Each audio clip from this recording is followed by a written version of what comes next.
we have a very special, eminent economist with over 4 decades of experience in the craft of policy making, M. Document. Let's rewind back to that moment. I said, because they've done reforms and we haven't. So he said, you write me a note on what we need to do. So that gave me a mandate from the new Prime Minister. Listen, you've got to wake up and smell the coffee. The world has changed. I said, everybody's changed. We are carrying on. This is nonsense. Don't you think I can get away without going to the IMF? So I told him that, yes, you can. But if you don't go to the IMF, you'll have to do twice as much as the IMF will ask. The political economy of reform. How is it possible to create that consensus among people for reforms that have short-term pain but long-term gain? People realize that this needs to be done, but they are locked into a particular way of thinking. Mr. Finance Minister, thank you for the chai and the samosas. But I must tell you, I completely disagree with you. Aspiring policymakers and aspiring economists, what were the lessons that you hoped that they would take from your book? You never make a difference in government by writing. Normally you make it, you become part of the team. And once they've accepted the outsider as a part of the team, you get an opportunity in a persuasive kind of way to make people think that what you're saying is right. My experience was that it's worth being in government. I've written in Backstage, a system that had been put in place over 20, 30 years gets demolished within a couple of hours. And the bureaucracy didn't have much of a role. Parting thoughts on Sri Lanka's current economic journey? I think you've done very well so far. There's no doubt about it. The fact that different governments have continued the program.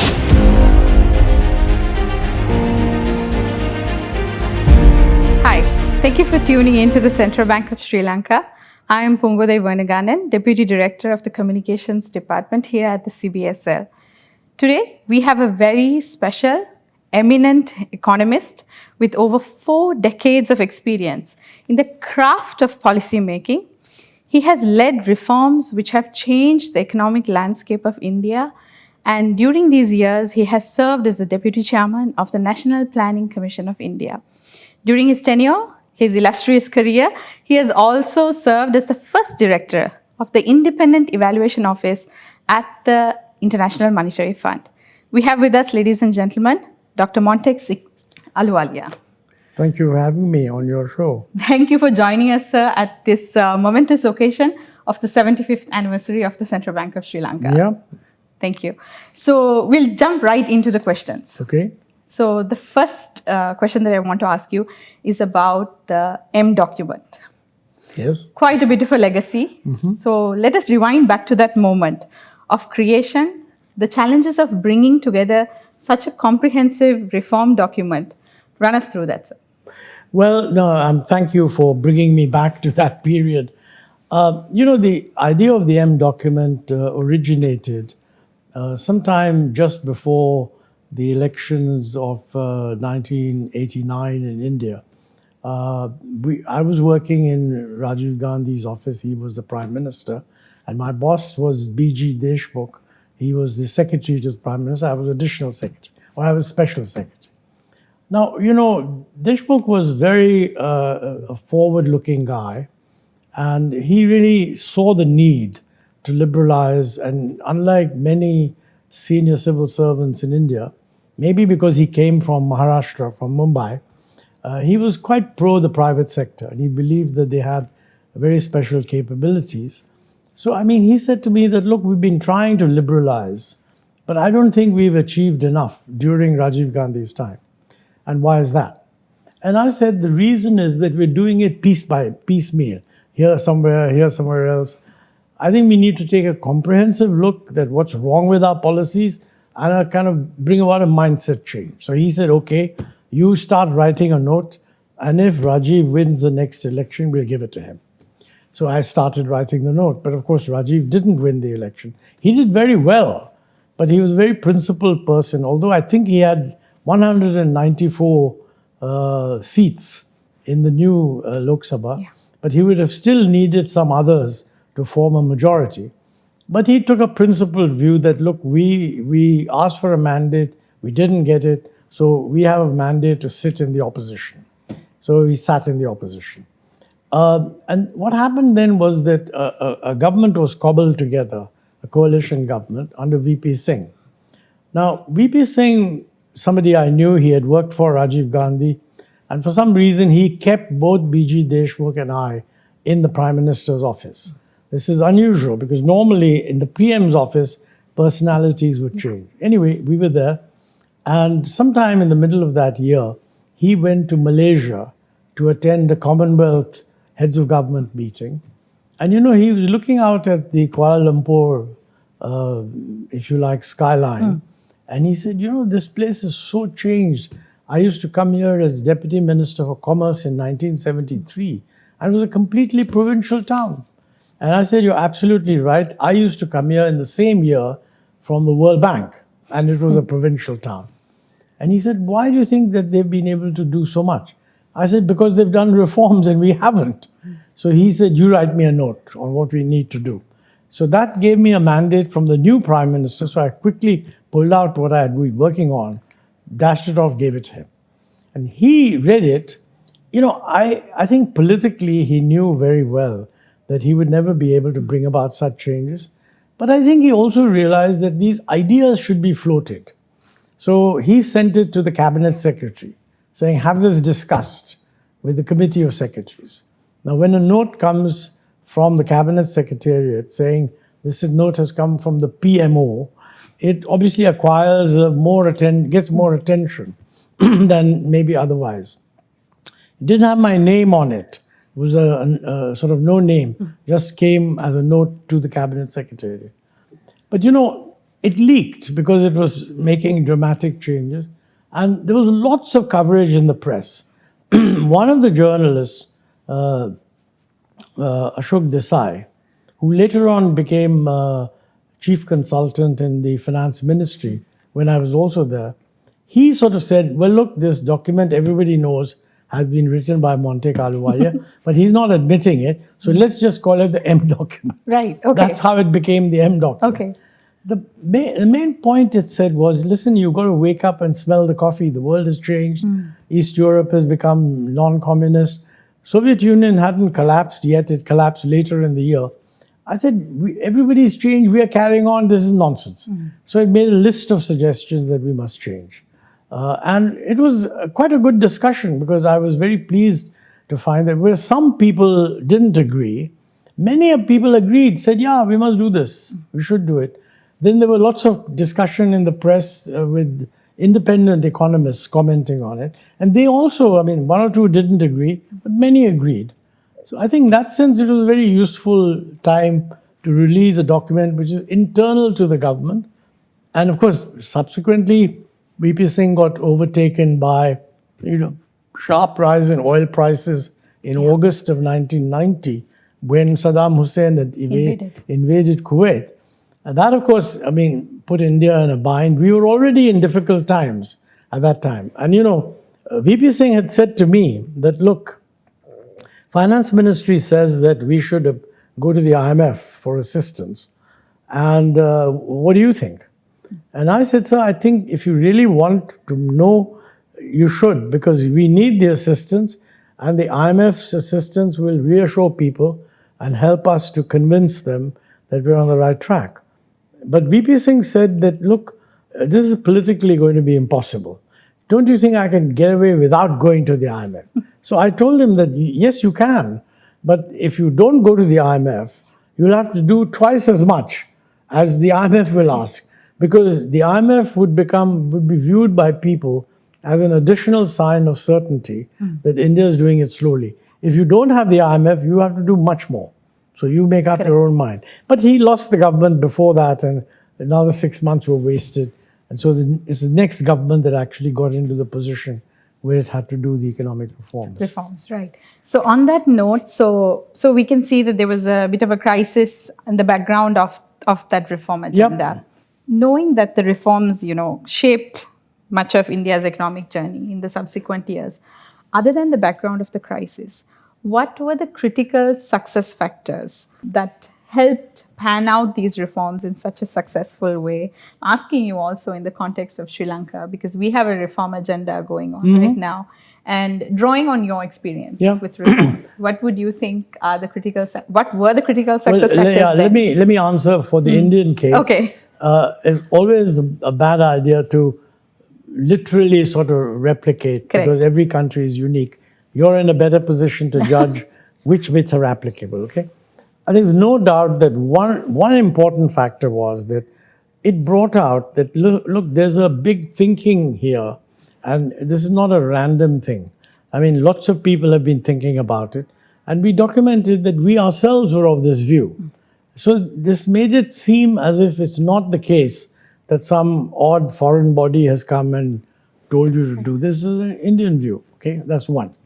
Second, there's no doubt that the collapse of the Soviet Union, as it were, gutted the left opposition. Okay. Because with the Soviet Union gone in December, I mean, the M document became, the new government had come in 1991, and it had started doing many of the things that were talked about in the M document. In December of 91, the Soviet Union finished.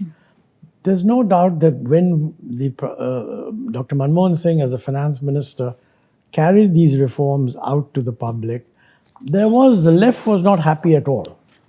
But with the collapse of the Soviet Union, the left ceased to have much bite, and they themselves retreated a little bit into a shell. So that was the second important factor.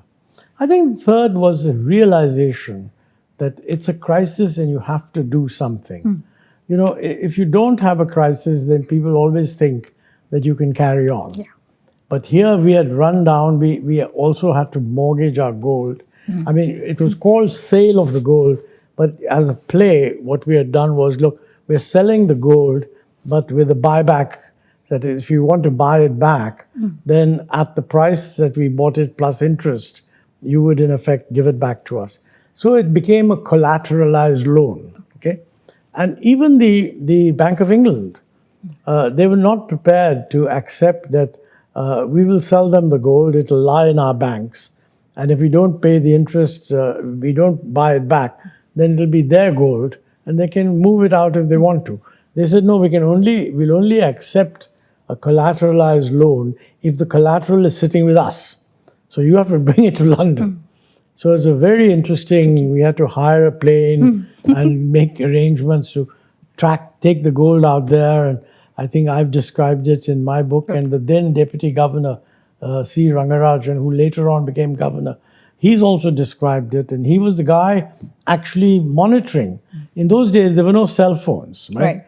So he had a walkie-talkie, and the guard in the truck had a walkie-talkie. Okay. And halfway through on Marine Drive or somewhere, the truck broke down. I see. So there was, God knows how many tons of gold sitting on Marine Drive while this chap trying to repair the tire. And the deputy governor wondering, is this a breach of security? On pins. Yeah. Absolutely. So I think people realized that the government is broke. Therefore, it has to do something. But you know, even then, within 2 years, the crisis was over. I mean, fortunately, since the IMF and the World Bank supported us, we got time to do the relevant things. And those relevant things did work. Some reforms were done, significant reforms. And people began to think, okay, is a new world coming for India? But there were many, many more reforms needed. It was not just the handful that were done in the first 2 years or so. And I think that's when things started to slow down. Once the crisis was over, people accepted the logic of reforms, but it was always possible to say, well, why do it now? We'll do it a little later. Nobody ever said, except for some not very credible folk outside, that these reforms are the wrong thing to do.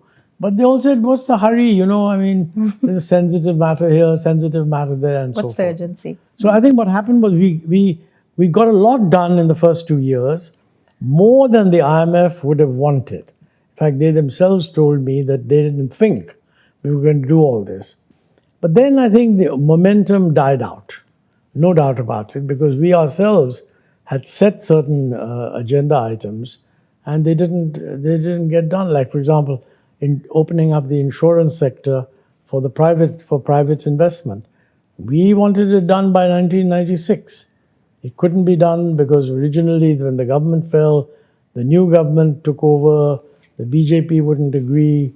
At one point, the BJP agreed, but then, although Mr. Vajpayee said, yes, this is good, later on he said, no, my party doesn't agree. Then the interesting thing is that it was finally done by the BJP government itself when they came back into power. It's one of those things that, the job of the opposition is to oppose. And Right. when you're in government, your job is to govern. So by then, this was one of the obvious reforms to do. And I think the BJP realized that people are looking to see, are these guys capable of doing any reforms or not? So that's how it went. Right. So that's interesting. I mean, the reforms and how reforms panned out, and of course, I mean, there's a lot of agreement that the same rigor of reforms could not be pursued thereafter after the first set into soon after 1991. So my next question is actually leading up on the buy-in that you mentioned. So basically the political economy of reform. So how is it possible to create, based on your experience in the years even afterwards, how is it possible to create that consensus among people for reforms that have short-term pain but long-term gain? Yeah, a lot of the time, by the way, people realize that this needs to be done, but they are locked into a particular way of thinking. Very good example that comes to mind is, computerization of banks. When Dr. Manmohan Singh was finance minister, we wanted the computerization of banks to take place. Most of the banks were then public sector banks, where 80% was public sector.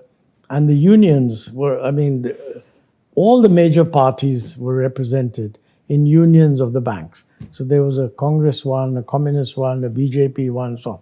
And they were all united against computerization. Why? Because they thought that, it would be bad for employment. So Dr. Manmohan Singh asked me that you call the union leaders to my office, to his office, and I want to talk to them. So all these guys came, and he was particularly good at talking to people and reassuring them, and they always felt that he was a decent, our kind of person. He was an old Nehruvian, not at all not a capitalist market guy sort of stuff. In that sense, they may have had some suspicion of me. I was younger and therefore more market-oriented, etc. Manmohan, he inspired their trust. But on this one, they were completely unrelenting. And he said, look, I assure you, no jobs will be lost because I will make sure that nobody loses his job. But then these chaps said, no, but you see, normally when business expands, jobs will be created. So you are just saying that nobody will lose his job. But what I think is going to happen is you're not going to expand jobs. So then Manmohan said, look, the fact of the matter is that the private sector banks are all computerizing. The foreign banks are all computerizing. Computerization gives you a lot of customer side benefits. If the public sector banks don't computerize and the private sector banks do, then the private sector banks will get business at the expense of the public sector banks. And surely that's not what you want. They saw that point, but they were not very sure. Anyway, they had a whole discussion, tea, samosas, all that usual stuff. At the end of the meeting, they were ready to leave. Normally, the finance minister would get up and do a namaste and go off to his desk, and I would show them out. But Manmohan Singh went to his door and waited for them to go past him and shook hands with each of them. So, they all liked that. And he was very good at doing this kind of thing. Towards the end, one of the union leaders said to him, Mr. Finance Minister, thank you for the chai and the samosas. But I must tell you, I completely disagree with you on computerization. Manmohan was a bit startled. He said, but let me also tell you, my son agrees with you. It was a very interesting way of demonstrating that, look, I know you have to do this. I know that's the future. But I'm a union leader. You're the finance minister. I'm going to do what I do. You do what you have to do. And it was a nice way of putting it also. So I think, when you say buy-in, this is an example of where very often what these guys want is only gradualism. They want to negotiate some little benefit so that it sweetens the pill. It delays the reform, but it doesn't actually alter it. Many of the reforms were of this kind, I think. But I would say, having allowed for that, we should have done what we did in half the time. Okay. I'm not a believer in what used to be called Big Bang reforms, but I think what took 20 years should have been done in 10. Right. I think that's my view. So you spoke about how Prime Minister Manmohan Singh handled this tricky situation. He was finance minister. Finance minister, sorry, at the time, yeah. So I want to ask you, so in your book, you've run us through several personalities. I mean, you have been interacting with the elite of Indian bureaucracy. And I want to ask you, based on your experience with having worked with so many of, the top brains in India, what do you think are the essential qualities of a leader who can create change or who can drive reform? Well, it's not one quality. Yeah. You can have leaders because they're very good at creating a consensus. You can have leaders who are very strong and give a very strong signal, but then, of course, they compromise on the side. So it varies. And I think different leaders have had different characteristics. Okay. Vajpayee is a good example. He came after the Narasimha Rao Manmohan Singh period was over. Lots of people wondered whether he would somehow reverse many of the reforms, particularly the ones regarding opening up the economy. The BJP was never a great believer in the public sector, but they were also critics of the opening up, because they felt that this is what happened with the East India Company. They came to trade and they stayed to rule and that kind of thing. But I think he managed to convey to people that, look, times are moving forward and we must also look at modern things with modern perspectives. So in that sense, I think he served a very important and crucial role, I think, of getting his party, which was not the party that initiated reforms and initially, in fact, opposed the reforms, to finally not only back it, but he carried it forward in many areas. So that's a good example. I think otherwise, leaders vary, and with every leadership style, you can have a plus and a minus, basically. For sure. Right. So next, this is a little away from what we've been discussing about the reforms. From your Backstage book, so you mentioned the setting up of the Independent Evaluation Office at the IMF, and you conclude that chapter on a note citing its usefulness and how it's useful in monitoring and accountability. Did you have any experiences that you could take forward from the IEO into your deputy chairmanship at the National Planning Commission? Yeah, very much so. Can you share those? I'll tell you. First thing, by the way, the IEO was the first time that I was able to choose a team. Okay. Because, in government, you ask for a panel of names, and the Department of Personnel gives you a panel of names. And if you're kind of very interested in some person, you kind of ask them, listen, could you make sure that they're included? And if they're nice to you, they'll include once or twice or whatever. Here, I was told, look, these are the jobs, these are the salaries we pay. You are the Independent Evaluation Office. You decide what you want to do. So I made the decision that, number one, my deputy was going to be from the fund. Okay. And I felt that, look, if this is meant to be a group evaluating the fund, it can only carry credibility if it's not consisting of just outsiders. Right. But I said, since I'm an outsider, let my deputy be an insider. So I chose somebody I knew who had worked on the India division, and that was a terrific choice. Then I said 50% of the staff will be insiders and 50% outsiders. Okay. So that was a unique occasion of reconstructing a team from scratch. And it really told me that when you construct a team together, you have to be choosing people with have different characteristics and so on and so on. That's point number one.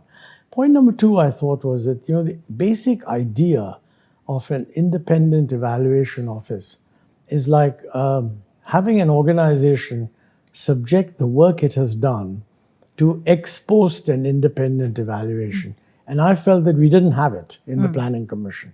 Now, we had a unit called the Evaluation Division. It was headed at the level of a joint secretary. Now, joint secretaries are quite important people, but remember this is a division that is supposed to review the work of other ministries because programs are being run by different ministries. Now, one of the things a joint secretary has to be very careful about is he must have secretaries, wherever they are, have a high opinion of him. Because when it gets time for him to be promoted, it's these fellows who will decide whether he's good or not. So I felt that this is no good. You cannot have an evaluation unit that is really independent if the person heading the unit is going to want to defer to the secretaries of the ministries that he's evaluating. So I said we must set up a separate body. It should be headed by somebody with the rank of a minister of state. In other words, the rank of a member of the Planning Commission, not one of the existing members, but a person exclusively who will do evaluation. That was point number one. Point number two is, although he would submit the report to me, I would pass the report on to Parliament. And what I would do is that the ministries would have no ability to censor the report. The ministries could respond to the report, and the person who wrote the report could, if they wished, accept some of those suggestions or not accept them. Okay, and they could say that the ministry made certain suggestions which we thought are reasonable and they've been incorporated. The following suggestions made by the ministry we don't think are reasonable, and here they are. So whoever reads the report will be able to read what is the difference. And we would have an independent person and so on. And Manmohan Singh approved that, and we made a budget arrangement for it. We even recruited a person to head the division. In fact, originally I had got the informal agreement of Abhijit Banerjee, who subsequently won the Nobel Prize, to be the head of that division. I really regret that we weren't able to bring him in because it would be the only thing that the Planning Commission has got a Nobel Prize winning economist on. But, his wife, Esther, she had conceived. So they were going to have a baby. So he said, look, I can't come. So I said, yeah, you're right. We agree with that. So we chose another person, Ajay Chibba, who is, I think he's back in Washington, D.C. now, but he used to be on the UNDP evaluation kind of thing. And he agreed, he came, he set up the division and so on. But, unfortunately, after I left, I resigned when the government changed. He was not required to resign. He was a separate 5-year appointment, which, would get renewed in due course. But I think the government just abolished the office. They felt that it isn't necessary to have an independent evaluation office. Maybe they felt that whatever independent evaluation there is should be done in the PMO. Fair enough. But they haven't set up any such office. So at the moment, there is an internal office in the Niti Aayog, which is a replacement institution for the Planning Commission. But it's not independent in the way I wanted the thing to be, in fact. So you mentioned about having a mix of insiders and outsiders. So I've also noticed that you're a strong advocate of having externally appointed committees. For example, the Chellaiah committee in the 90s. Yes, the Narasimham there my feeling is that Manmohan Singh's first budget is widely regarded as having introduced a whole lot of things. Actually, a lot of the things that were in the budget and talked about had already been introduced 2 weeks before the budget. They were the switch to EXIM scripts, getting rid of import licensing, industrial policy, that had already been done. On taxation, what Manmohan did was, he said, I'm setting up a Chellaiah committee to make recommendations on what we should do, both on direct taxes and indirect taxes. And that had the advantage that, it contained a lot of experts, accountants, that sort of thing, and outside people. They submitted a report that was made public, and we then studied it. So I'm a great believer that when the government wants to do reform, rather than just doing the reform and announcing it, it's not a bad idea to have set up an expert group, get them to make recommendations, and then implement them, basically. But that is not what we have done since then. I mean, there's a lot of talk that we're doing reforms, etc., but it's all done internally, which is, I mean, in the end, it depends on whether the reform is good or not. But I do feel that having reforms recommended by an external committee has the advantage that it brings in the perspective of external observers, which is actually quite crucial in any kind of economic reform. So we've done a lot of heavy talk. So I feel like we've done a lot of heavy talk. So I want to take this opportunity to move into your book, a little bit about your book. Okay. So when you were writing Backstage, the first question is, what was your inspiration? And the second thing is, for young economists, young policymakers, aspiring policymakers and aspiring economists, what were the lessons that you hoped that they would take from your book? That's a good question. Well, the most important thing, my wife was a very important contributor to what the book should be like. Okay. Because she said, look, you spent your whole life writing plans and economic surveys. This should not read like them. Yeah. Okay? Right. So make it a human story. So tell your story. I felt it right throughout. Okay. Tell your story. So I thought that was very, very good. Otherwise, one would have a tendency to put in tables and details. Yeah. And she rightly said that, look, the scholars will do that anyway. There's somebody or the other is writing on industrial licensing, delicensing, etc. You should tell the story of how it happened as you saw it. And I think that was very good advice. So that's point number one. Point number two was, I was really keen that younger people should know what it felt like being in government and how you interacted. And also, how do you make a difference? And the honest truth is, you never make a difference in government by writing some kind of definitive. I mean, the M document was a unique experience. Normally, you make it, you become part of the team. And once they've accepted the outsider as a part of the team, you get an opportunity in a persuasive kind of way to make people think that what you're saying is right. And my experience was that it's worth being in government following that approach, because people were open enough. It is not the case that they were closed. But of course, I had this unique advantage of, at a later stage, when I was more senior, writing an M document, which then, what happened was, the M document triggered a lot of discussion. That was good. But it was also read by Dr. Montek Singh when he was economic advisor to Chandrasekhar. And Montek liked it. And in fact, he even gave a lecture before he became finance minister in the IIM in Bengaluru, saying what are the kinds of reforms we need. And he picked up quite a lot of what was in the M document. Mind you, whatever was in the M document is not unique. I mean, it's not original. It's just something that we knew needed to be done. And certainly, since I was working not directly with, but if you like, under the tutelage of Montek Singh, whom I regarded as a kind of senior mentor, a lot of what I was saying are things I had discussed with him. He was also of the same view, etc. He said that in his university degree congregational speech for the congregation. And it's just fortunate that he became finance minister 3 months later. So, I mean, if he had not become finance minister, I don't know whether any of this would have ever become. But I think I found that it was possible to persuade other ministers, providing you're there. I mean, look, Mr. Chidambaram, who was the commerce minister, I was commerce secretary at the time, and I was very keen that we get these import trade reforms done. And he had not any background on economics in the government.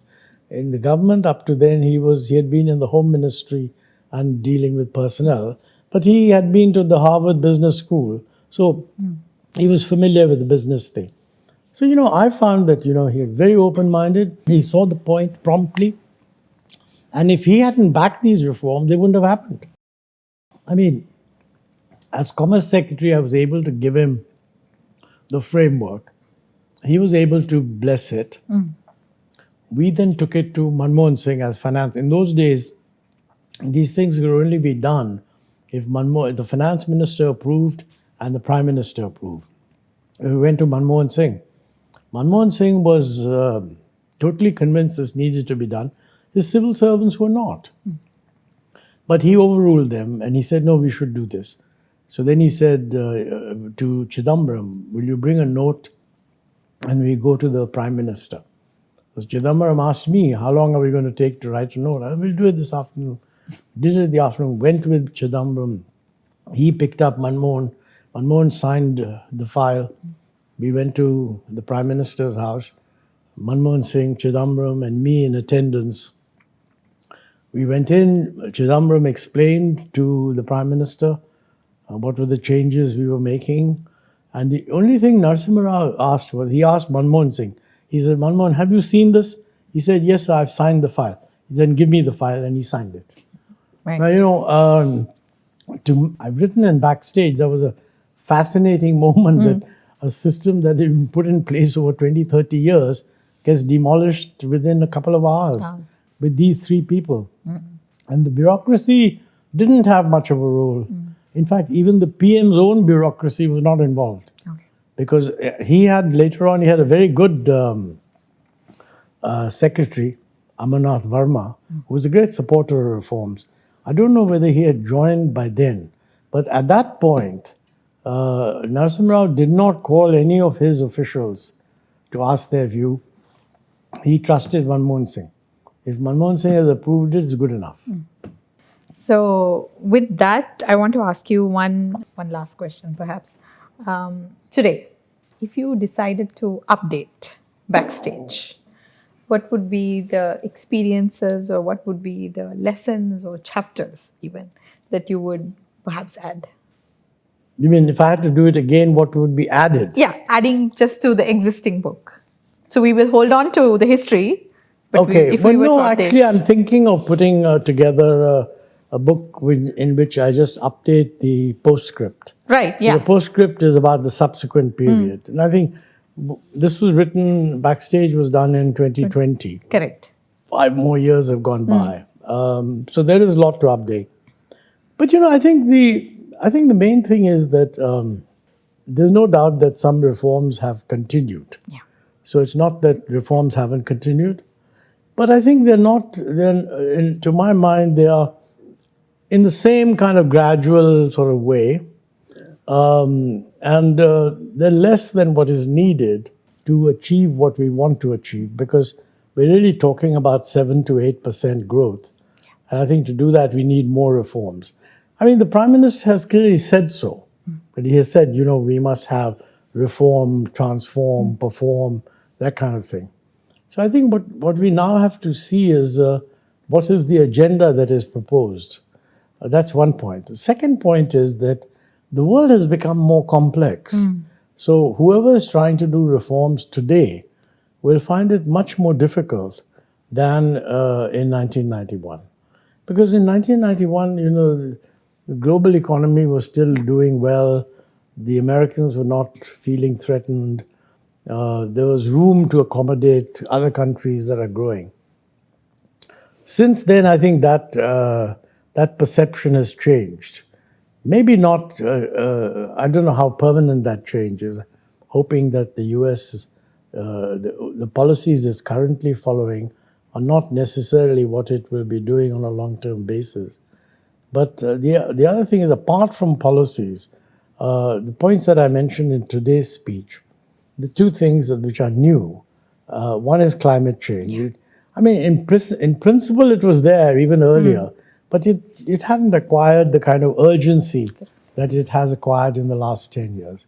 So in that sense, it's a huge challenge. And it's not a challenge that it's just India's challenge for India.